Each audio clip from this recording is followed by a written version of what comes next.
Magandang umaga sa inyo lahat. Ngayon po ay katatapos na ng aming mass. Napaganda po yung mensahe ngayon. Naway may tanim natin sa ating puso.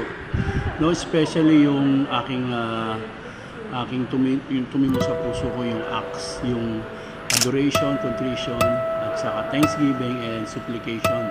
Papaliwanag yan ni Father sa inyo. Papanood ko sa inyo. Abangan nyo. Ito po.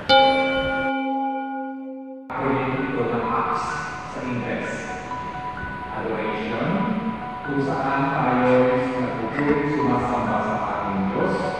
Contrition, paghingi ng kapatawaran sa ating Diyos dahil tayo ay mga kasalanan hindi karapat-dapat umarap sa Kanya. Ngunit sa kagandahan doon niya, tayo ay binibigyan ng pagkakataon ng umarap sa Kanya.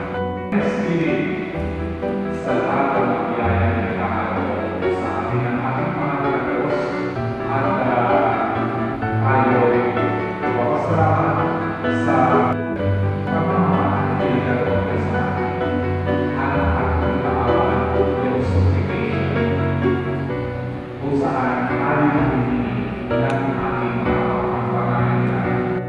Nahuwa, panginawa, manalangin, lagi sa ating nagkakatulog, sa ating Diyos na may pagkakataon mo, tayo ay nagkakataon. Kaya mga kapatid, sa malalang na pagkakataon nito, hindi natin biyaya na naway bigyan tayo ng nakasako upang manalangin natin sa ating Diyos na hindi nagpapabaya sa ating Amen. So, yan po. Nalaman nyo na po yung kahalagahan ng ating pananalangin at yan ay ating sinasaayos dahil ang Diyos ay kaayusan. So, hopefully, meron kaming naibahagi, meron ako naibahagi sa inyo.